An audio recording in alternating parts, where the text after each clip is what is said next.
1.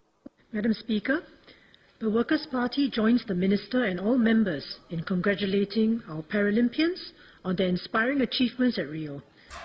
Indeed, there is much for Singaporeans to celebrate this year in international sporting competition, with Team Singapore's successes at the most prestigious international competitions, the Olympic and Paralympic Games.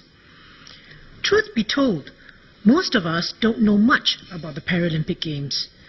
We muddle over how para-athletes are classified by disability and find it puzzling that there are so many similar events. Indeed, it is impossible for able-bodied persons to get into the mind of a disabled person, let alone one who dares to put himself or herself out there in the arena in front of the whole world. From the para-athlete's perspective, Ms. Yip Pin Siu was most generous when she said, "We put in the same amount of effort to get to where we are, and it's not easier being in para-sports." Despite what life has dealt them, para-athletes are experts at turning adversity into strength. As Ms. Theresa Goh once said, "I wouldn't be swimming or where I am today if I weren't disabled." Madam, there are many inspiring stories all over the world about how individuals overcame disability through sport.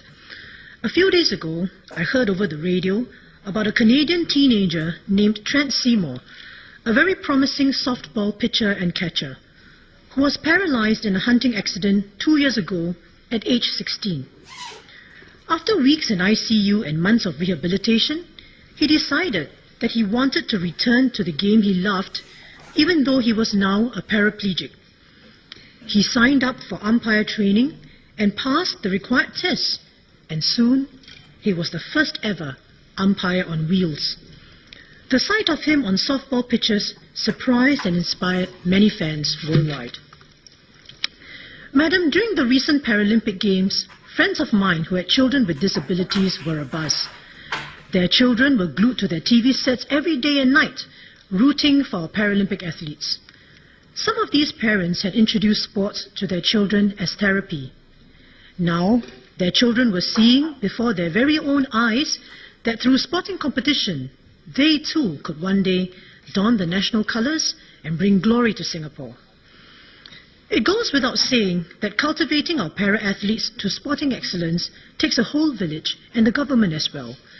As a country with one of the highest GDPs per capita in the world, we would be poor if our citizens with disabilities were not able to have big dreams or realize their full potential. Madam, our para-athletes have taken Singapore a giant leap forward in our journey towards a truly inclusive society. We thank those who have loved and supported them through their unique journeys. We must continue to press on to make Singapore a home where no one is left behind.